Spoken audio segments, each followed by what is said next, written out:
Today we will do our European English synthesis on exchanges and space notion. So here are my papers.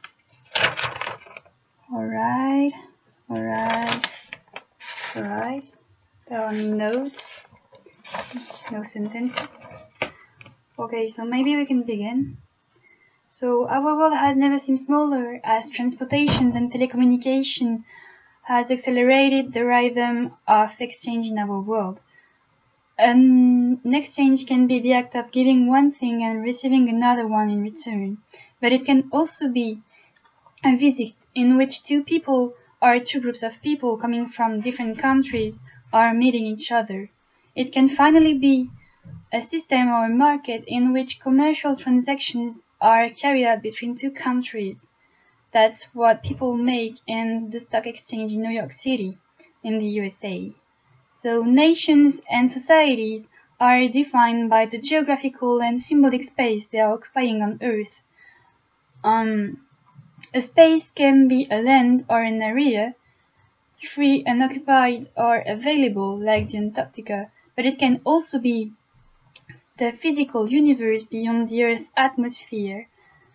So, new modes of exchanges, new forms of influence, and new spaces, such as global cities, are emerging and redefining our traditional conception of space. We will now see to what extent the diversity of the American society have showed the redefining of space and exchanges concepts. So first of all, we'll see the international travels through the example of Ellis Island for the past travels, and then we'll see how can you travel to the USA now, how you are welcomed out there. And then we will explain what are the melting pot and the salad bowl concepts and to what extent they can qualify the American society. So first of all, Ellis Island was an immigration station between 1892 and 1954. When you arrived at Ellis Island, you had to undergo some tests, both medical and linguistics. Your appearance could also play a huge role in your acceptance. Indeed, you didn't have to look too rich or too fancy. But you didn't have to look too Irish neither, because at the time the Irish people had given a bad name by the association people made to drunkenness, starvation, and Catholic faith. On the other hand, you had to fulfill the American values, being hardworking, brave, and determined. Then nowadays, when you arrive in the USA, you have to queue up in an inspection line and to talk to a custom inspector. You don't have to do tests anymore, but the entrance is still very controlled. Indeed, when you are a US citizen, you have to queue up in special lines. You have to show your passports and your custom declaration stamp.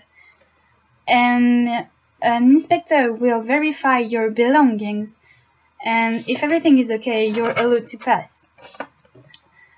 If you're not a US citizen, if you're an alien, you have to explain why you're in the USA and to show your documents, and an inspector will tell you how long you're allowed to stay in the USA. If you're allowed to enter in the USA, you have to show your passports and your custom declaration forms. If you're not allowed to stay in the USA, you can be either placed in detention or temporarily held until a return flight arrangement can be set up. So we also saw another document entitled "The Grass is Greener" on the far side of the hill, explaining the different reasons that drive people to leave their country to go settle down in another one. So first of all, the immigrants can be searching for better living conditions and better future. such as the thousands of immigrants which are coming from developing countries. Then the immigrants can be running away from destitution, such as the Chinese people who came in the USA during the gold rush in the 19th century. There was a big destitution out there, and they were attracted by the gold rush. Then the immigrants can be thinking that everything will get better if they go to another country. That's the case of the Mexican immigrants who are trying to cross the frontier between Mexico and the USA, but there are a lot of car crash because they're running on the road and the traffic is very important. And then finally, the people can be fleeing totalitarianism and extreme repression. That was the case during the Cold War in Berlin. There was a wall separating West Berlin and East Berlin. When the wall fell in 1961, a lot of people coming from East Berlin ran away in West Berlin to run away from the repression the Soviets were doing out there. So we can sum up by saying that people are emigrating because they desire what others have, being supposedly better than what they have themselves. So what is a melting pot and the salad bowl concept? The melting pot concept is rather idealistic, since it means that everyone can mingle easily. We can't distinguish the different origins anymore, since everybody is mixed up in an homogeneous mixture. In the salad bowl concept, which is more realistic, everyone lives together in harmony, but we can still make out the differences between people coming from different backgrounds. To illustrate the melting pot concept, we may name the Manhattan Borough in New York City in the USA, which gather people from different countries. They all live together despite the separate lifestyle. Even if there are people who really accept this diversity, some people are totally against it. They're thinking that the new USA is drifting away and that this is out of control. But they feel overwhelmed by the immigration, even the legal one. So we also saw that in the American society, there was people who had mixed heritage and who belonged to several countries. We saw the case of two Chinese Jamaican sisters living in New York City in the USA. Their father moved from China and went to Jamaica to have better opportunities, and he married a Jamaican woman. The immigrants can face difficulties in their new countries, such as the Chinese American father who could never spoke the broken language of Jamaica and whose last name was used as his first name. The two Chinese Jamaican sisters were also facing some difficulties in their countries. They were often mistaken for Puerto Ricans or Filipinos from the way they look, but their accents were really Jamaican.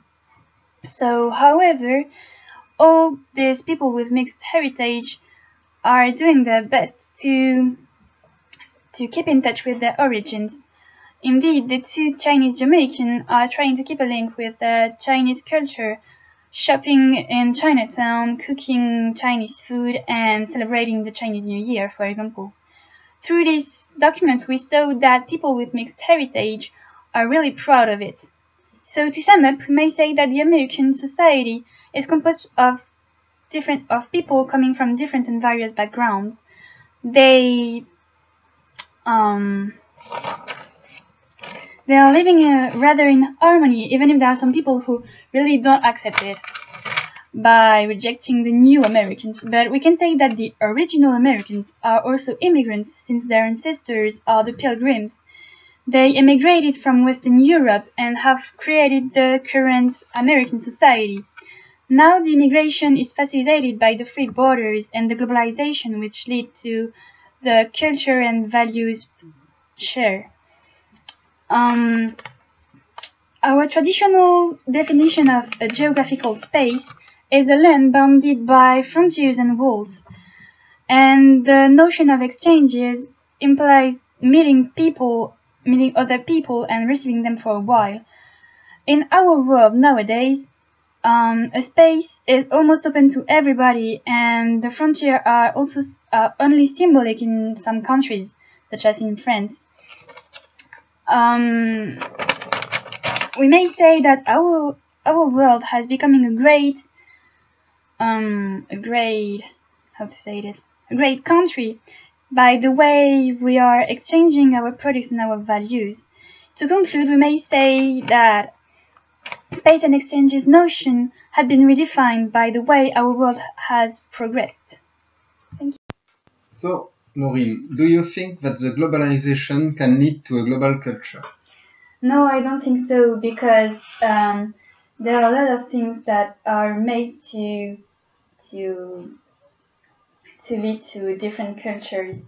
For example, in France, the government is helping the French movie makers by promoting their movies, and they are highlighting the French artists with a lot of adverts and a lot of TV programs to find new French artists.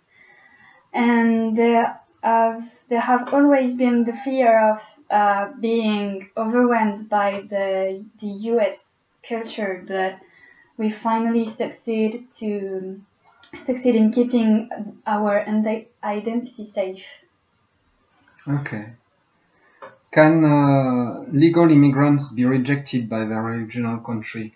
Yes, they can. For example, in the USA, there are some Hispanic immigrants who come from Mexico, for example, who are rejected by Mexico because they left the country, and who are rejected by the USA because they are immigrants. So they have created a new language and a new culture, a hybrid language.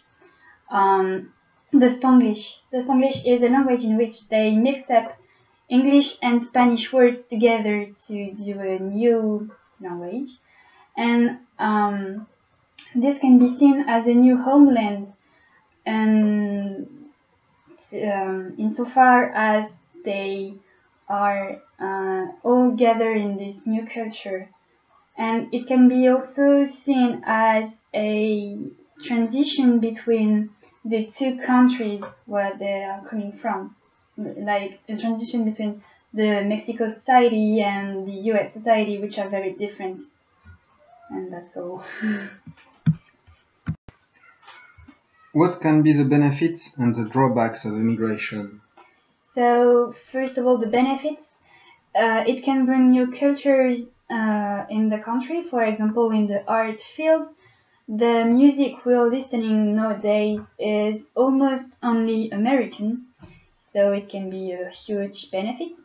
Then it helps to develop the country, because it can include it in the globalization, and it can open the country. It can open the country to different horizons, and developing the international trade, for example.